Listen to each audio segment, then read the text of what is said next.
When the engine was the soul, the beginning of the golden age of American cars. Have you ever felt nostalgic for something you never lived? For many, the United States of the 1950s and 1960s is exactly that. A borrowed memory, made of movies, commercials, and yellowed magazines. But for those who lived through that era, the roar of an engine was more than sound. It was identity. It was freedom. It was America. It was in this setting that brands like Studebaker emerged as symbols of innovation and style. Founded in the 19th century as a carriage manufacturer, Studebaker reinvented itself with cars that looked like they came from a futuristic movie. In 1950, its bullet nose model became a craze. It was bold, different, almost arrogant, and Americans loved it. The 1950s were marked by optimism. The war was over, families were growing, and the American dream was taking shape on the roads. Cars weren't just transportation, they were extensions of personality.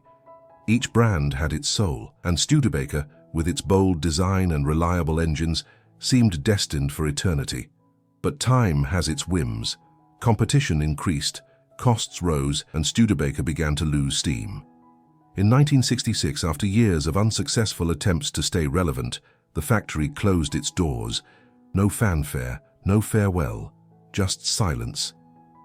Today, seeing a restored Studebaker at a classic car show is impossible not to feel a pang in the chest. It represents an era when design was art and every curve told a story. A time when cars had soul and America. A racing heart. AMC. The rebellion that tried to redefine the American dream. In the United States of the 1970s, the world seemed to be changing too fast. The streets were no longer dominated only by giants like Ford and Chevrolet. Amid the roar of engines and factory smoke, a bold brand emerged with a different proposal: AMC. The American Motors Corporation didn't want to be just another. It wanted to be the other, the one that broke standards, that created cars with their own personality. And that's how models like the Gremlin, with its compact and irreverent design, and the Pacer, with rounded windows and futuristic looks, were born. They weren't traditionally beautiful, but they were memorable. AMC bet on innovation. It was one of the first to invest in electric cars, advanced safety, and even partnerships with foreign brands. But the American market, still stuck in the tradition of muscle cars and the conservatism of big automakers, wasn't ready for so much boldness. Even so, for a brief moment, AMC shone. Its cars appeared in movies, commercials, and even TV series. They were favorites among young people who wanted something different, something that said, "I'm not like the others." But rebellion has its price. Lack of resources, pressure from giants, and risky decisions ended up suffocating AMC. In 1987, it was absorbed by Chrysler, and with that, one of the most creative brands in American history disappeared. Today, seeing a Gremlin on the streets is like finding a forgotten piece of American youth. It represents a time when being different was an act of courage, and AMC, with all its mistakes and successes, was brave to the end. Packard. The luxury that defined an era and vanished without a trace. Imagine a time when driving a car was more than getting around. It was a statement of status, elegance, and power. In the United States of the 1940s and 1950s, that statement had a name: Packard. Founded in 1899, Packard wasn't just a car manufacturer. It was a symbol. Its cars were chosen by presidents, magnates, and movie stars. The slogan, "Ask the man who owns one," wasn't just marketing, it was pride. Having a Packard in the garage was like owning a piece of the future, wrapped in leather and chrome. During World War II, Packard stood out by manufacturing engines for planes and military boats. This reinforced its image of excellence and patriotism, but when the war ended, the world changed, and so did the market. In the 1950s, competition became fierce. Brands like Cadillac and Lincoln began to dominate the luxury segment with more modern designs and aggressive campaigns. Packard, faithful to its classic style, hesitated to reinvent itself, and that hesitation cost dearly.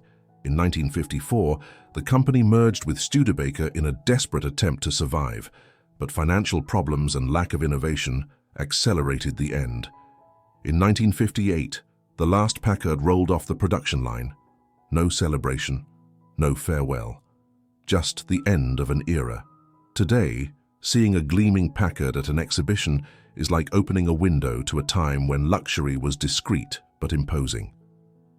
A time when cars didn't just carry people, they carried dreams. Hudson Motor Car Company, 1909-1954, founded in Detroit by Joseph L. Hudson, a department store magnate. The Hudson Motor Car Company was born with a clear ambition to create cars that combined technical innovation with elegant design. From the beginning, the brand stood out for its build quality and for always being one step ahead of the competition in terms of engineering excellence. During the 1940s, Hudson became synonymous with performance and reliability. Their cars dominated racetracks, especially in NASCAR, where the Hudson Hornet became an absolute legend. Between 1951 and 1954, the Hornet won 27 of 34 NASCAR races, establishing a record that remained unbeatable for years. The secret lay in the twin H-Power six-cylinder engine and the innovative step-down chassis, which lowered the vehicle's center of gravity for superior handling. But Hudson wasn't just about speed. The brand pioneered several technologies that later became industry standards, such as automatic hydraulic brakes and the Weathermaster ventilation system. Their cars offered spacious and comfortable interiors, with seats that felt like living room sofas. The slogan, "You'll be stepped up when you step into a Hudson," perfectly reflected the experience of driving one of their vehicles. Unfortunately, Hudson never managed to compete with the financial resources of Detroit's giants. The lack of capital to modernize their factories and develop new models led them to seek a merger. In 1954, it joined with Nash Kelvinator to form the American Motors Corporation, thus ending 45 years of independent history. Today, seeing a restored Hudson is like contemplating a work of art from American automotive engineering. Nash Motors, 1916-1954, Charles W. Nash had a different vision for the future of American automobiles.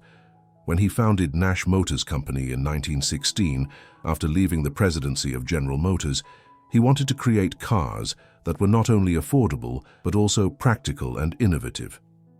Nash quickly established itself as a brand that thought outside the box, always seeking creative solutions to the everyday challenges faced by drivers. The brand stood out for being a pioneer in several technologies we now consider essential. It was the first to offer integrated heating and air conditioning, a system they called Withou. They also developed the concept of a convertible car bed, perfect for American families taking long vacation trips. The Nash Rambler, launched in 1950, anticipated the compact car trend in an era dominated by Detroit's chrome-laden giants. During World War II, Nash distinguished itself by producing aircraft engines and other military equipment, demonstrating its industrial versatility. In the post-war period, it resumed civilian production with full force, launching models that combined fuel economy with modern design. The Nash Ambassador, with its aerodynamic lines and luxurious interior, competed directly with more established brands. Nash was also a pioneer in internationalization, establishing partnerships with European manufacturers long before this became common practice. This global vision, combined with its reputation for quality and innovation, made Nash a respected brand both in the United States and abroad. However, financial pressures in the American automotive industry forced difficult decisions. In 1954, Nash merged with Hudson Motor Car Company to create the American Motors Corporation, ending almost 4 decades of independent operation. The merger was seen as a necessity to survive in a market increasingly dominated by Detroit's Big Three. Plymouth, 1928-2001. When Walter P. Chrysler created Plymouth in 1928, he had a specific objective: to offer quality cars at affordable prices for America's working families. The name Plymouth was chosen in honor of Plymouth Rock, symbolizing strength, reliability, and American historical roots. From the beginning, the brand positioned itself as the democratic option of the Chrysler Corporation, making automobiles accessible to an expanding middle class. During the Great Depression, when many automakers went bankrupt, Plymouth prospered. Their cars were robust, economical, and reliable, exactly what families needed in difficult times.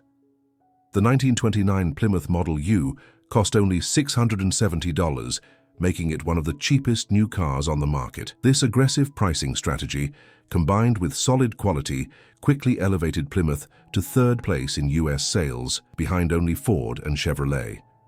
The 1960s marked Plymouth's peak in the muscle car segment. The Plymouth Cuda, Roadrunner and GTX became legends of American streets and tracks. Plymouth's iconic Hemi V8 engine developed impressive power, making these cars favorites among young people seeking performance and attitude. The slogan, "Plymouth, the car that beats the others," wasn't just marketing. It was reality on drag strips across the country. The brand also stood out in technological innovation and design. The Plymouth Valiant introduced concepts of compactness and efficiency that anticipated future market needs. During the 1970s and 1980s, models like the Horizon and Reliant kept Plymouth relevant during the oil crisis and the invasion of Japanese cars. Unfortunately, changes in Chrysler's corporate strategy in the 1990s led to Plymouth's identity confusion. Overlap with Dodge and lack of exclusive models deteriorated the brand's image. In 2001, after 73 years serving American families, Plymouth was officially discontinued, ending an era of automotive accessibility and reliability. Oldsmobile, 1897-2004, Ransom E. Olds could never have imagined that by founding the Olds Motor Vehicle Company in 1897, he was creating one of the most enduring and innovative automotive brands in American history. Oldsmobile was literally a pioneer in mass automobile production, developing the world's first moving assembly line in 1901, 3 years before Henry Ford popularized the concept. The famous Oldsmobile curved dash was the first mass-produced car in the United States, establishing the foundations of the modern automotive industry. For more than a century, Oldsmobile was synonymous with technological innovation. It was the first brand to offer automatic transmission as standard equipment, Hydra-Matic in 1940, four-wheel disc brakes, electronic fuel injection system, and even airbags. The 1980s slogan, "This is not your father's Oldsmobile," attempted to capture this innovative spirit, though it ironically highlighted the perception that the brand was aging. Oldsmobile's golden years were marked by iconic models that defined generations. The 1949 Rocket 88 is often credited as the first true muscle car, with its high-compression V8 engine installed in a relatively light chassis. The Cutlass became one of the best-selling cars of the 1970s and 1980s, symbolizing the success of the American middle class. The luxurious Toronado introduced front-wheel drive in large cars, while the 1990s Aurora represented a bold attempt to modernize the brand's image.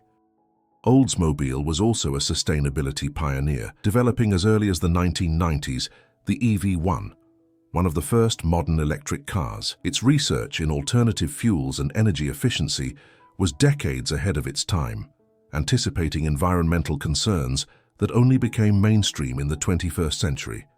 However, market changes and General Motors' restructuring sealed the brand's fate. Confusion among GM's different divisions, model overlap, and the loss of Oldsmobile's unique identity culminated in the decision to discontinue the brand in 2004, ending 107 years of automotive innovation. Pontiac, 1926-2010, born in 1926 as a division of the Oakland Motor Car Company, Pontiac quickly developed its own personality that would differentiate it from all other General Motors brands. Named after the Native American chief Pontiac, the brand adopted the slogan "Chief of the Sixes" and established itself as the sporty and youthful option within GM's portfolio. From the beginning, Pontiac was designed to be different, bold, and exciting.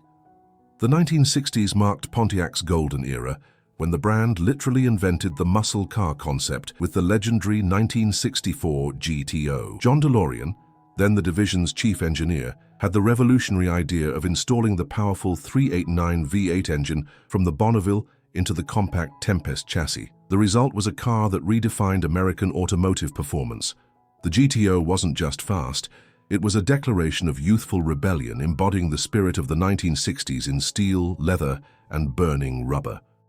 Pontiac continued this performance tradition with iconic models like the Firebird, which competed directly with Ford's Mustang, and the Trans Am, immortalized by the Fast and Furious movie series and the TV show Knight Rider. The distinctive screaming chicken, screaming eagle, painted on the Trans Am's hood became one of the most recognizable symbols in American motorsport. These cars weren't just transportation, they were dream machines for an entire generation of young Americans. During the 1980s and 1990s, Pontiac tried to reinvent itself while maintaining its sporty DNA. The Fiero, a mid-engine sports car, showed that the brand still had the capacity to innovate, while models like the Grand Prix and Grand Am maintained the tradition of offering accessible performance. The slogan, "We build excitement," perfectly captured the brand's spirit. Unfortunately, the 2008 financial crisis and General Motors' need for restructuring forced painful decisions. In 2010, Pontiac was officially discontinued after 84 years of history, ending an era of excitement and performance that defined what it meant to be young and American on four wheels. Mercury, 1938-2011, Edsel Ford had a clear vision when he convinced his father, Henry Ford, to create the Mercury division in 1938, to fill the void between popular Ford cars and luxurious Lincolns. Mercury was born as Ford Motor Company's answer to the success of General Motors' Pontiac and Buick, offering mid-priced cars with more style and equipment than basic Fords, but without the prohibitive cost of a Lincoln. The first 1939 Mercury 8 was an immediate success, establishing the brand as an elegant option for America's growing middle class. During World War II, Mercury, like all American brands, suspended civilian production to dedicate itself to the war effort. When it returned in 1946, the brand found a market eager for new and modern cars. Post-war Mercury cars became favorites of customizers and hot rodders, especially the 1949 model, which with its clean lines and powerful V8 engine became the basis for countless customs that defined American car culture of the 1950s. The 1960s marked Mercury's golden era. Models like the Cougar, positioned as a more refined Mustang, and the Marquis, which competed with Chevrolet's Impala, established the brand as synonymous with accessible luxury.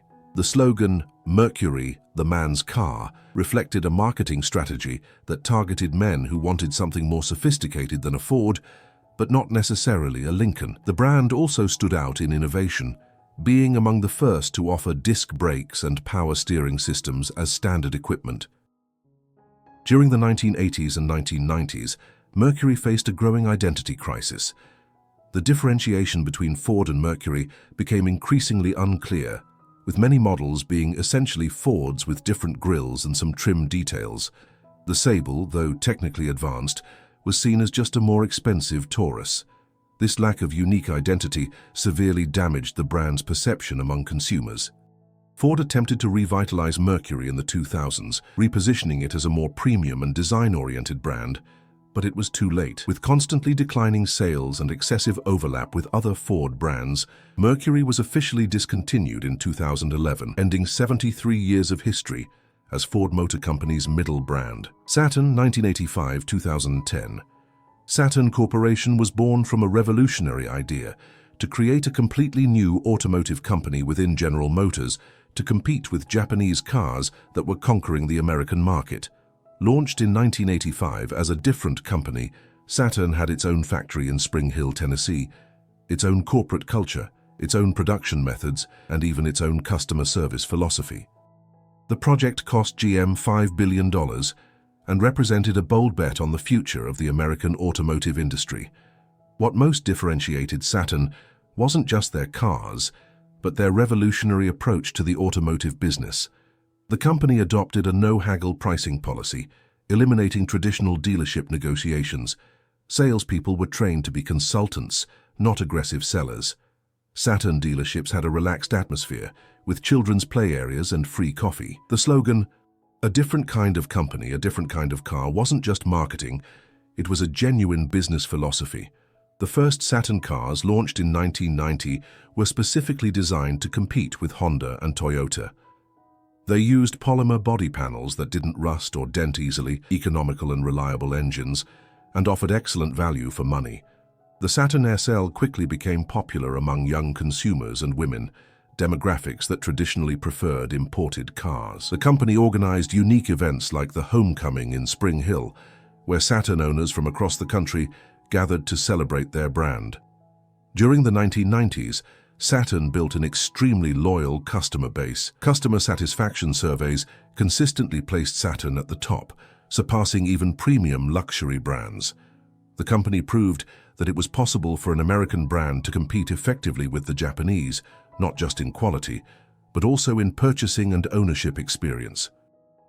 Unfortunately, corporate pressures within GM gradually undermined Saturn's independence.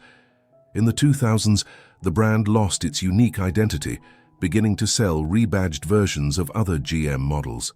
The Spring Hill factory lost exclusivity, and the special corporate culture was diluted. During GM's crisis in 2009, Saturn was marked for discontinuation, ending in 2010, a unique experiment in American automotive history that proved innovation and differentiation were still possible in the industry. Eagle, 1988–1998.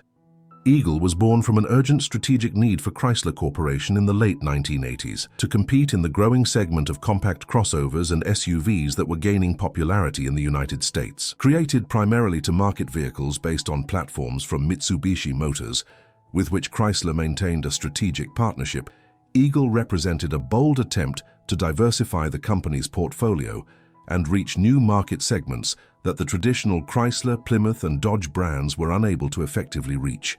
Eagle's first and most iconic model was the Premier, a luxury sedan developed in partnership with Renault that offered European sophistication with American reliability. Concurrently, the brand launched a line of SUVs and crossovers based on Mitsubishi models, including the Eagle Summit, based on the Mitsubishi Mirage, and the Eagle Talon, a sports coupe that shared a platform with the Mitsubishi Eclipse and Plymouth Laser. The Talon, especially its TSI all-wheel drive version, became a favorite among enthusiasts for its combination of performance, advanced technology, and affordable price. Eagle also pioneered concepts that would later become mainstream in the American automotive industry. The Eagle Vision, a full-size sedan based on Chrysler's LH platform, offered aerodynamic design and advanced technology at a competitive price. The brand attempted to position itself as a more upscale and international alternative to traditional American brands, attracting consumers who wanted something different from the usual Ford, Chevrolet, Chrysler. During its 10-year existence, Eagle faced constant brand identity challenges. Many consumers didn't fully understand what Eagle stood for or how it differentiated itself from other Chrysler brands. Reliance on models based on foreign platforms, while offering technological diversity, also created image problems for consumers who preferred authentic American products. The complexity of the operation, combined with sales that never met corporate expectations, led Chrysler to rethink Eagle's strategy. In 1998, after a decade of operation, the brand was officially discontinued. Although its existence was relatively brief, the Eagle demonstrated Chrysler's willingness to experiment and innovate, setting precedents for future international partnerships and brand strategies that the company would continue to explore in the decades to come. DeSoto, 1928–1961. Walter P. Chrysler was determined to compete directly with General Motors in every market segment when he created DeSoto in 1928.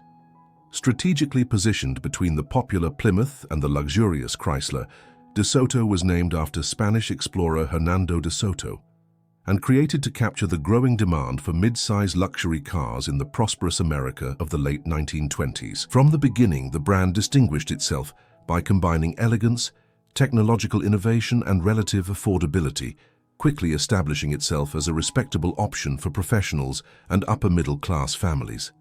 During the 1930s, even facing the Great Depression, DeSoto managed to remain relevant by offering cars that were perceived as more luxurious and technologically advanced than Plymouth's, yet more affordable than Chrysler's. The brand pioneered several innovations that later became industry standards, including the first hidden headlights on a mass production car with the 1936 custom model. This feature, which allowed the headlights to be retracted when not in use, was not just a design trick. It represented DeSoto's constant pursuit of innovative and aesthetically elegant solutions. DeSoto's golden period was the 1940s and early 1950s, when the brand reached its peak of popularity and recognition. Models like the DeSoto Custom and Deluxe offered spacious interiors, luxurious finishes, and powerful engines that effectively competed with Buick and Oldsmobile.